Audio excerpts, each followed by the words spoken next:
By the way, this section is titled Tragedy at Dawn. An unknown and unexpected visitor called at my ministerial residence on 19 Kingsway Road in Ikoyi on Friday, January 14, and requested to see me to deliver an urgent message.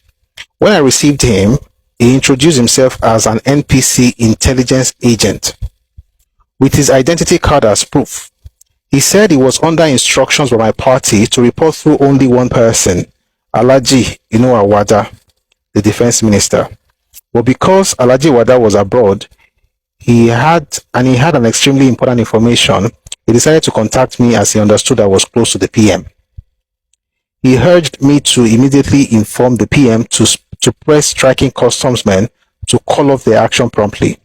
Some coup plotters, he alleged, were taking advantage of the strike to bring arms into the country, and that he had evidence that a truckload of arms had already arrived at Lagos. He could not, however, say whom the conspirators were or when they intended to act, but insisted I must contact the PM at once. We parted, never to see again. I drove straight to the PM's Onikon residence, where I met Mr. Jacob C. Obande, the Minister of Establishment, in the waiting room. It was about 6 p.m. Mr. Obande had come to inform Sir Abubakar of the outcome of his negotiations with the striking customs men. We waited for some time as Sir Abubakar was busy seeing 3 of his cabinet confidants, Dr. Kingsley Mbadiwe. Jesus Christ.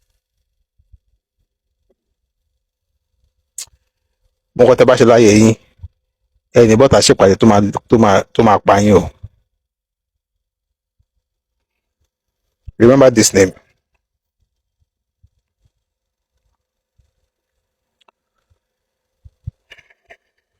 We waited for some time as Abubakar was busy seeing 3 of his cabinet confidants, Dr. Kingsley Mbadiwe, Trade, Dr. Elias, Attorney General, and Mr. Raymond Ojukwu, Communications. I was later to understand that they were going over with him the draft of a speech he was to deliver in Parliament on Monday, 17th January, on the worsening crisis in the Western region.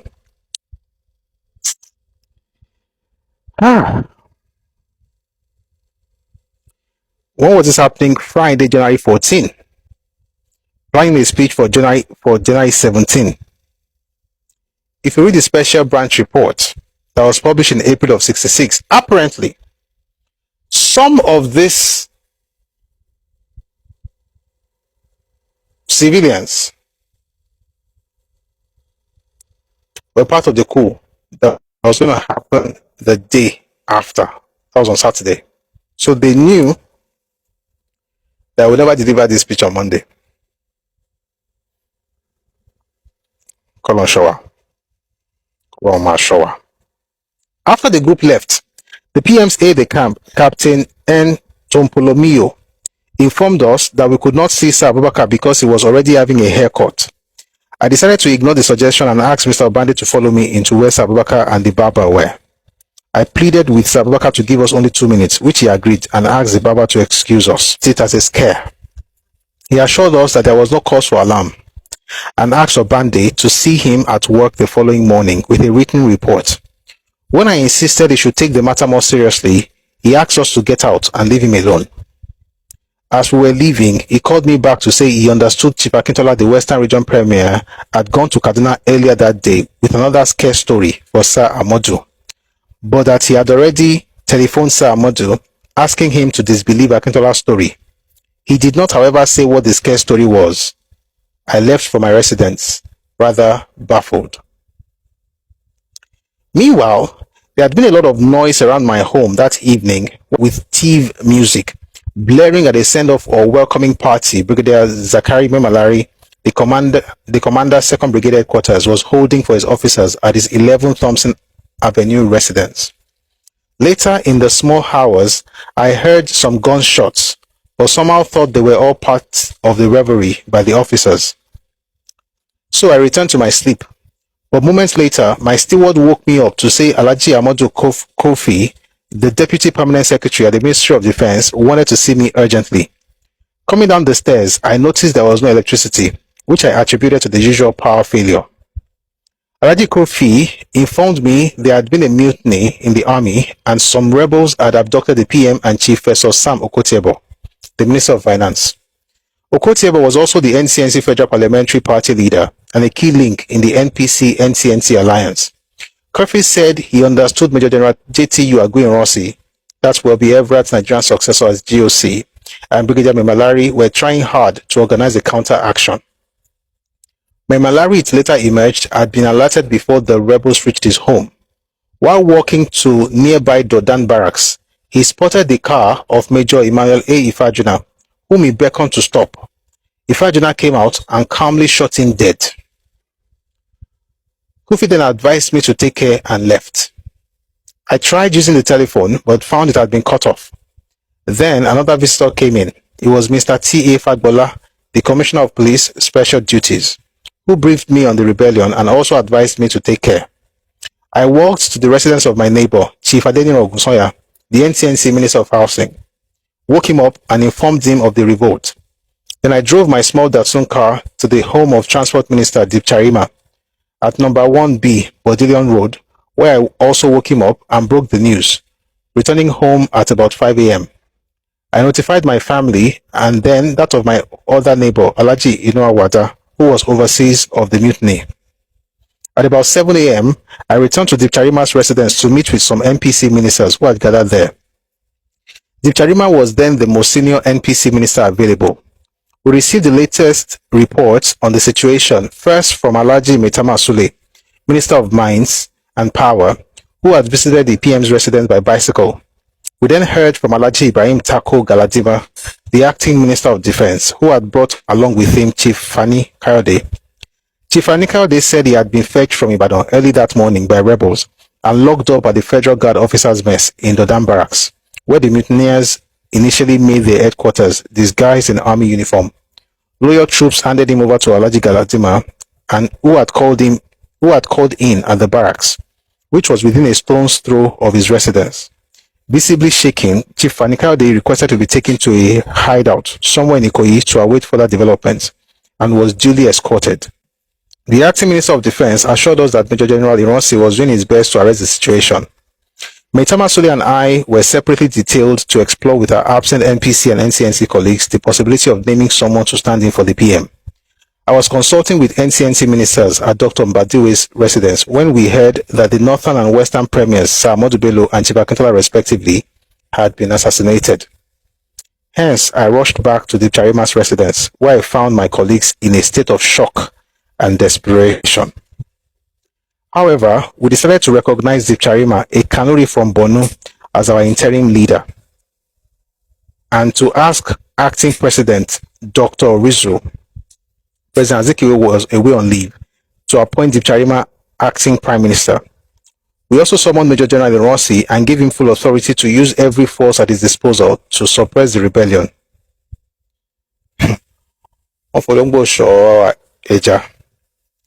He moved his headquarters temporarily to the police headquarters at Moloney Street to facilitate easy communication with army units in the regions. While at Dipcharima's residence, we contacted the British High Commission and requested for military assistance in the event that our loyal troops should require any. The response was positive, but the British insisted that the request must be written by the PM or in his absence by a properly appointed deputy. We therefore drove to the residence of Dr. Rizu and requested him to appoint Dipcharima acting Prime Minister. Dr. Rizu requested to see our NCNC colleagues to confirm whether they supported our proposition, and they joined us soon afterwards. They had apparently been caucusing at Dr. Mbadiwe's residence. He was their choice of acting Prime Minister. This was naturally unacceptable to us since the NPC was the major governing party. I'll stop to explain something here.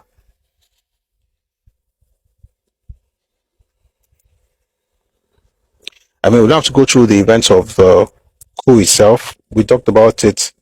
We will have another session to talk about it when we read the book by Adewale Ademoyiga, Why We Struck.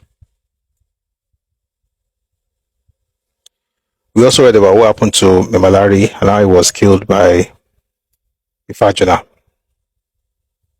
But let's leave all of that for now.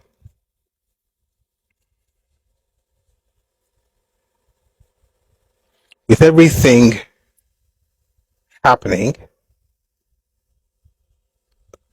The Premier of the North had been killed. The Premier of the West had been killed. The Prime Minister had been killed. The Minister of Finance had been killed. Somebody had to step in.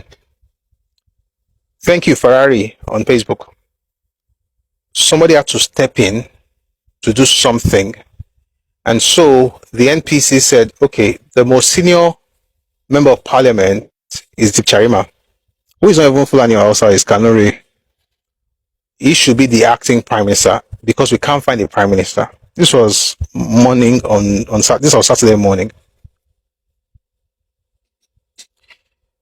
By the way, what this man said here, there is confirmation. I think I should read it. Confirmation is from Chief Richard Akinjide. The point was that they were going to have Dipcharima become acting prime minister. And they needed to do that because they reached out to the British to help them, so that in case they needed help, have to give us a letter, write us a letter, but it has to be signed by the prime minister, and in his absence by a person, maybe in acting capacity. Since the NPC was the major party and the senior partner in the coalition with NCNC, and Dipcharima was the most senior parliamentarian, it made sense that they would make him the acting prime minister. So what did they do? They went to Orizu, who was the Senate president, but the acting president at the time, because according to Nigeria's constitution that we used at the time, in the absence of the president, there was no vice president. In the absence of the president, the person who steps into that shoe as acting president was the Senate president. It just so happened that the Senate president at the time was an Igbo man who worked for Orizu. The president himself, who was on vacation, was an Igbo man, Azikiwe. When they now went to meet Orizu, that guy, we have a person here that has to become the acting prime minister. And I said, oh, chill. Let me talk to my NCNC people and see if they're okay with it. This is what I thought they would have been thinking. Oh, maybe they want to say we should choose Akinjide or Awada or Shagari, someone from their party. It has to be someone from NPC because it was the senior partner. But no, by the time they got back, they said, oh, no. The person we're going to choose has to be another Igbo man that will become the acting prime minister. Mbadiwe.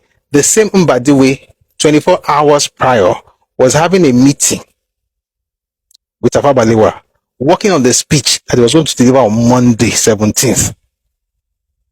They're working on the speech on the 14th, on a Friday. This is happening on Saturday. He wants to become the prime minister.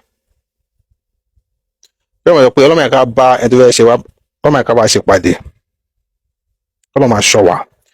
read to you what Akinjide said about this. Listen to this. Talking of the 1966 first coup, when Balewa got missing, we knew Okotiebo had been held. We knew Akintola had been killed.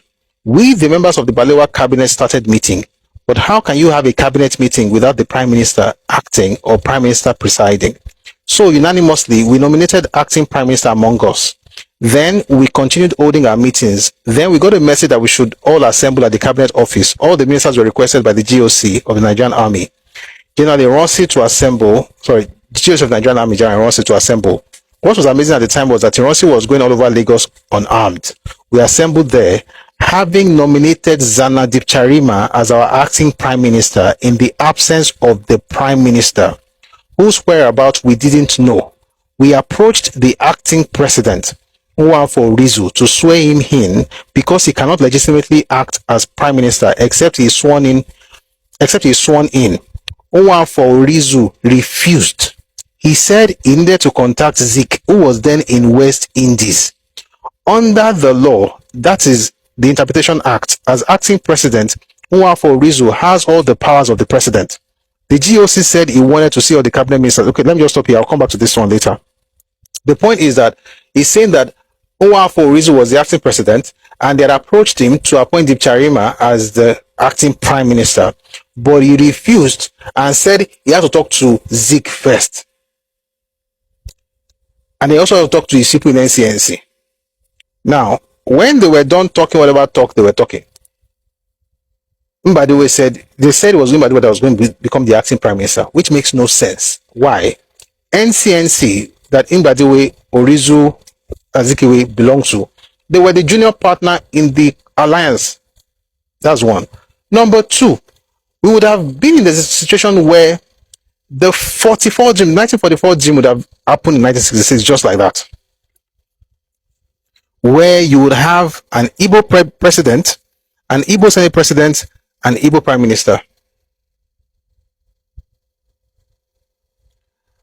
And then, what was the vision of 1944? To perpetually rule the federation. That's the same Mbadiwe that wrote nonsense called the Rebirth of Nation, insulting Awolowo. Anybody that insults Awolowo, I don't have respect for them. No apologies, because they are not going to apologize for saying rubbish about Papa. So, anyway, I just want to, what time is it? 8:07. Let's read a few more things before we go. So, we just confirmed that from Chief Richard Akinjide that indeed they had Zana Dipcharima as the acting prime minister, but Nwafo Rizu, who was the acting president at the time, refused to swear him in. And when they had the meeting, let me read it here. Back to this book by Shagari, beckoned to serve. While at Dipcharima's residence, we contacted the British High Commission and requested for military assistance in the event that our loyal troops should require any.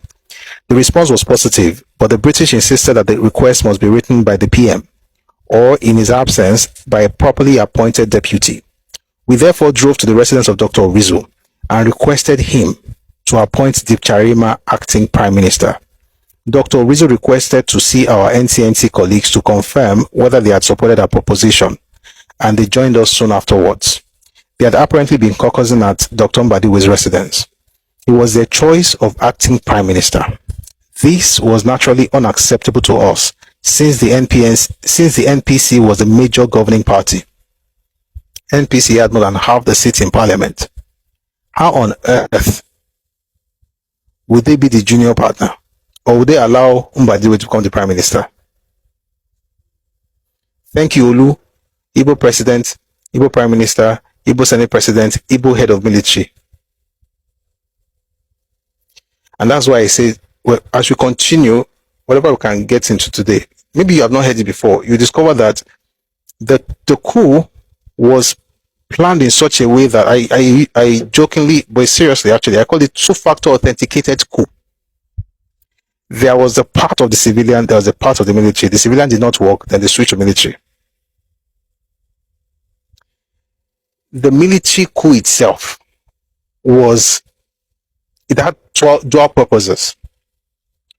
But the real intention was behind that thing, which was ethnic. And by ethnic, I meant Igbo. By Igbo, I don't mean that everybody in Igbo land supported it. I'm just telling you the way it happened. So if you are Igbo, this is not to say that you are a coup plotter. I'm just telling you the same way we say there was a northern counter coup in July of 66. There was an Igbo coup in January of 66. And forget about the veneer. We don't care about the facade. Oh, there was a revolutionary coup. There was a revolutionary coup. The revolutionary coup plotters, they were used and dumped. E.g. Adeola Ademoyega, E.g. Zogo. BYOA says, I think the real planners are Ifeanyi and Okafor. You are still thinking. Okay, well done. You are coming up. I don't think they are the planners. I know they are the real planners.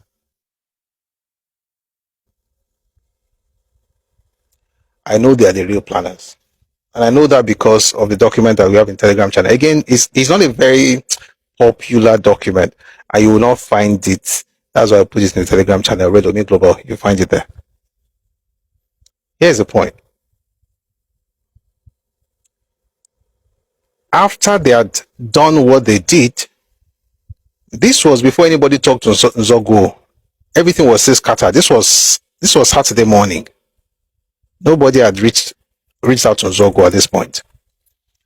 At that particular material time, what they were trying to do was that since we've done all these things, we're not going to have Mbadiwe become acting prime minister. As soon as Mbadiwe becomes acting prime minister, everything will calm down. Then we'll go back to status quo. But this time, everywhere is taken over by folks from the southeast. It's not even that difficult to understand. It's right there. I'm reading books, so nobody's making anything up. Later. Say, how can you mention Ifeanyi and Okafor, but Ironsi not there? The fact that I mentioned Ifeanyi and Okafor, does that mean Ironsi was not involved? So if you want to ask question, why not just ask the question and not assume that you know what is in my head? That's actually a very wrong way to ask questions. You're not asking like you want to know or you want to know what I think. You're asking as if you're an adversary. That's unnecessary. Nobody's fighting you. The last time we had a session here, I talked about Ironsi's involvement, and I talked about it based on two books. If you were not here, please listen to the recording. Two books. Go On, The Biography of a Soldier Statesman. In fact, three books actually. Go On, The Biography of a Soldier Statesman by J. Awolowo. Tragedy Without Heroes by Hilary M. Ojukwu, and Reminiscences by David Ejo. Was Ironsi involved? Of course it was. Ironsi was indeed involved in the coup. He made two statements according to Ojukwu. He made one statement according to Go On, and then he had this action according to David Ejo. He put the three together. There is no way on earth Ironsi did not know what was happening. Ironsi said today, he said, so I don't want to go back to reading those books. It was an Ikeja, I guess. No, Go On was in Ikeja. Found his way to where Ironsi was. I think it was in Ikeja, I can't remember. Got there, and the night before, he had said to them, nobody knows tomorrow. So enjoy yourself. And then he said something vulgar that was not typed, that was not printed in the book. But they said that it was vulgar. So Go On and his girlfriend, who was an Igbo girl, by the way, Edith, said something vulgar to them and then told them that they should have fun, that nobody knows tomorrow.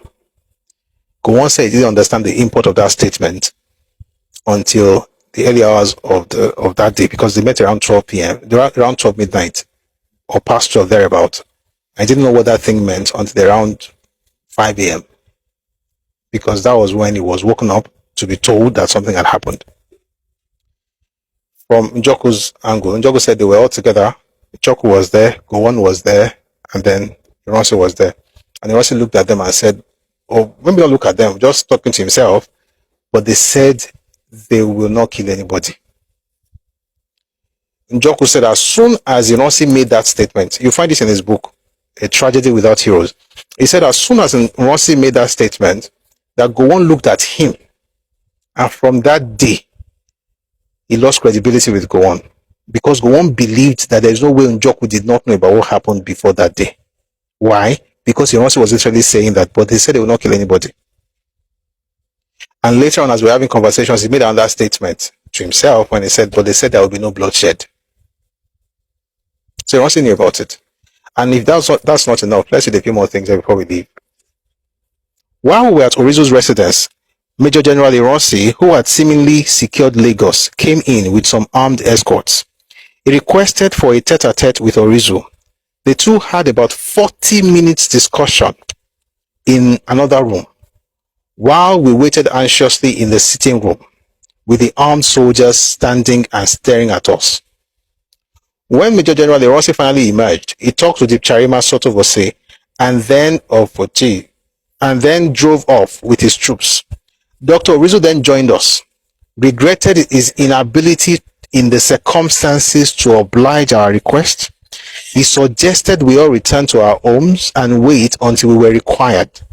All efforts to get any clarification failed, and we left in utter desperation. What do you see happen there? You are talking. You want the Dipcharima to become acting prime minister. NCNC says there has to be an Igbo man. Mbadiwe, you're like, oh, possible, Kole work. Why you are saying your Kole work? Ironsi arrives. That's the second authentication. Since you're not going to allow this one go, that one arrives, enters another room and stays there for 40 minutes. Doing what? Was busy. And this is what I think. I may be wrong, but I don't think I'm wrong. That those 40 minutes was not just between both of them.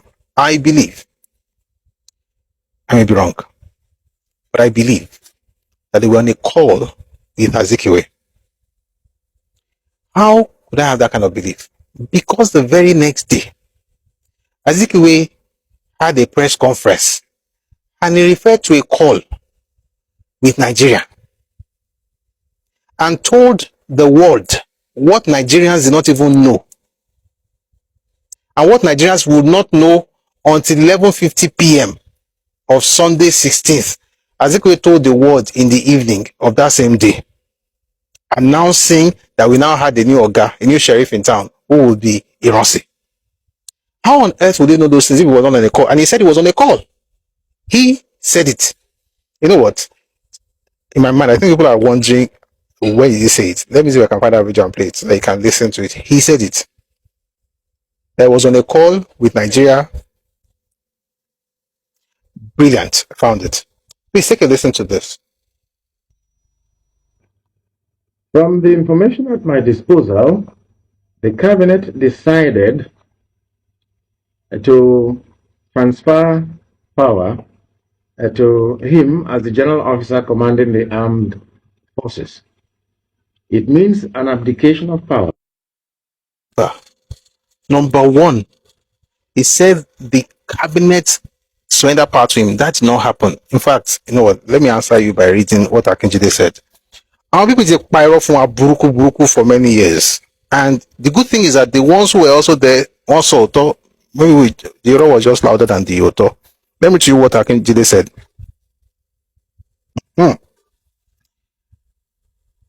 Under the law, this is Richard Akinjide. Under the law, that is the Interpretation Act, as acting president, Owolowo Rizu had all the powers of the president. The GOC said he wanted to see all the cabinet ministers. The GOC, not that the cabinet called him. But what he's saying here, I'm going to read again from Shagari's book later. The GOC, that's Ironsi, called, excuse me, the GOC said he wanted to see all the cabinet ministers, and so we assembled at the cabinet office. Well, I have read in many books saying that we handed over to the military. We did not hand over. Ironsi told us that, quote, you either hand over as gentlemen or you hand over by force, unquote. Those were his words. Is that voluntary handover? So we did not hand over. We wanted an acting prime minister to be in place, but Ironsi forced us. And I use the word force advisedly to hand over to him. He was controlling the soldiers. The acting president, Owolowo Rizu, who did not cooperate with us, cooperated with the GOC. Dr. Rizu and the GOC prepared speeches which Owolowo Rizu broadcast, handing over the government of the country to the army. I here state again categorically, as a member of that cabinet, that we did not hand over voluntarily.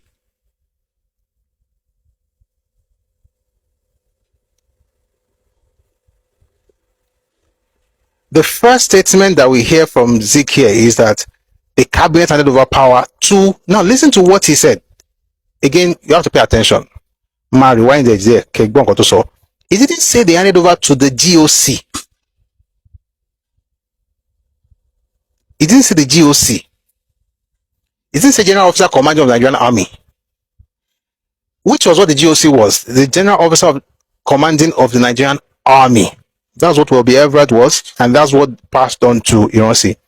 Azikiwe used another phrase. Take a listen, please.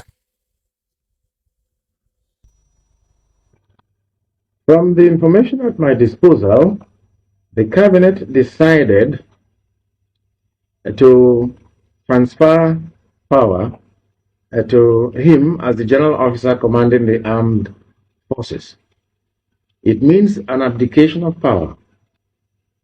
And it means then the suspension of the president, the prime minister, the 4 regional governors, and the 4 regional premiers. In other words, the civilian authorities have found it impossible to maintain law and order and have transferred same to the military authorities until law and order can be maintained. Are you or your cabinet setting a time limit on this assumption of power? I'm not in position to say because I wasn't there. But the acting president, in a telephone conversation to me, merely mentioned that cabinet met. So the acting president, in a telephone conversation with me. So, in that conversation was when he told him all these things. I'll tell you when the conversation happened, and I will tell you when the cabinet met. Are you or your cabinet setting a time limit on this assumption of power? I'm not in position to say because I wasn't there. But the acting president, in a telephone conversation to me, merely mentioned that cabinet met and unanimously and voluntarily agreed to abdicate power. I'm assuming in the light of previous practice elsewhere in the world that it will be temporary. But this military government could last 6 months or a year or even 2 years. That's been the case in other parts of the world, and I won't rule that out. Mr. President, do you think it was a coup or a mutiny? From what I have read in the papers or seen in the televisions, some say it's a coup, some say it's a mutiny.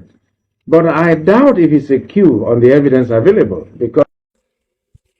So, number one, he says the man was the general officer commanding of the armed forces, which was not a title that Ironsi held at the time.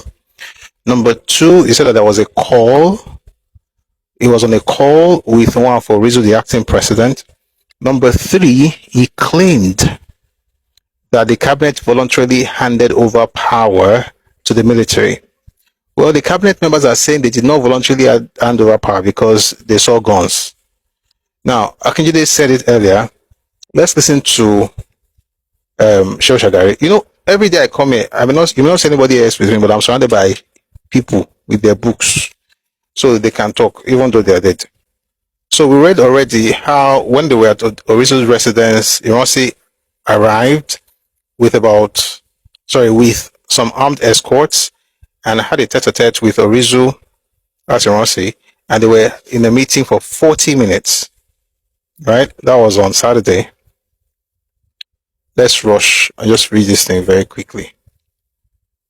And then they had a conversation with Dipcharima, and Dr. Rizzo that joined us regretted his inability in the circumstances to oblige our request. He suggested we all return to our homes and wait until we were required. All efforts to get any clarification failed, and we left in utter desperation. I was about to break the Ramadan fast on Sunday 16th January, when all ministers were asked to report to the cabinet office at 6:30 p.m. This was about the same time that Azikiwe was having his press conference in Surrey, in England. Where did he have that call? How come he's saying exactly what was happening in Nigeria? Anyway, I was about to break the Ramadan fast on Sunday 16th January when all ministers were asked to report to the cabinet office at 6:30 p.m. The whole premises was surrounded by soldiers in battle order that some of us initially hesitated to enter. In the cabinet chamber were Major General Ironsi, Bukar Dipcharima, and Ibrahim Tanko Galadima. There were no officials present. Major General Ironsi admitted to us that he had been unable to suppress the rebellion. Shade said that Ironsi suppressed the rebellion. He's saying here that Ironsi said he has been unable to suppress the rebellion, which he said was getting out of hand. He stated that the mutineers were in control of Kaduna, Kano, and Ibadan. Actually, they were not in control of Kano. Ojukwu was in Kano. Ojukwu had closed down the airports. Ojukwu did not know, well, they didn't know where he stood, sir. It could be on this side or on that side. But anyway, let's just continue reading. He stated that the mutineers were in control of Kaduna, Kano, and Ibadan and had killed two regional premiers, Sir Ahmadu Bello and Chief Akintola. They had also murdered a number of his best officers, including Brigadiers Malari and Samuel Adesujo Ademulegun, the commander, 1st Brigade Headquarters in Kaduna. Ironsi was full of emotion, and even shed some tears. When we asked him about the whereabouts of Sir Abubakar and Chief Okotebo, he said he still did not know, but averred that efforts were being made to locate them. At this stage, Mbadiwe broke down and kept crying. Please, where is the Prime Minister?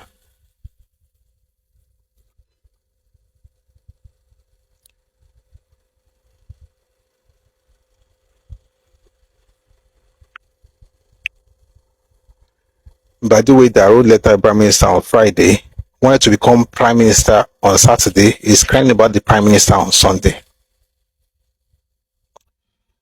At this stage, Mbadiwe broke down and kept crying, quote, "Please, where is the Prime Minister?" unquote. When we reminded Major General Ironsi if he needed to avail himself of the British pledge of military assistance, he replied it was too late, as the army was pressing him to assume power. Indeed, he confessed his personal reluctance to take over because of his ignorance of government, but insisted the boys were adamant and anxiously waiting outside. He advised it would be in our own interest and that of the country to temporarily cede power to him to avert disaster. Accordingly, we acceded to his request since we had no better alternative. Ironsi then insisted that the understanding be written. Surprisingly, there was no stationery to write the agreement. It was a Sunday, and all the offices were locked while no officials were around. While no official was around. Alhaji AGF Abdulrazak, the Minister of State for the Railways, former NPC legal advisor, managed to secure a scrap on which he drafted a statement, which we endorsed. That was the so-called voluntary formal handover of power by the Balewa government to Major General Ironsi. It was agreed that the statement would be typed and Dipcharima would sign it on our behalf. We were then advised to return home and await further instructions. I only got to break my Ramadan fast around 9:30 p.m. Later, at 11:50 p.m., Dr. Orizu made a terse nationwide broadcast announcing the cabinet's voluntary decision to transfer power to the armed forces. Major General Ironsi then made his own broadcast accepting the invitation. He suspended certain parts of the constitution, set up a national military government with office of military governors in each region, and briefly outlined the policy intentions of his regime. Nigeria's first democratic experiment was effectively over, and although the mutiny had by then practically collapsed, military rule had arrived. It was a fact.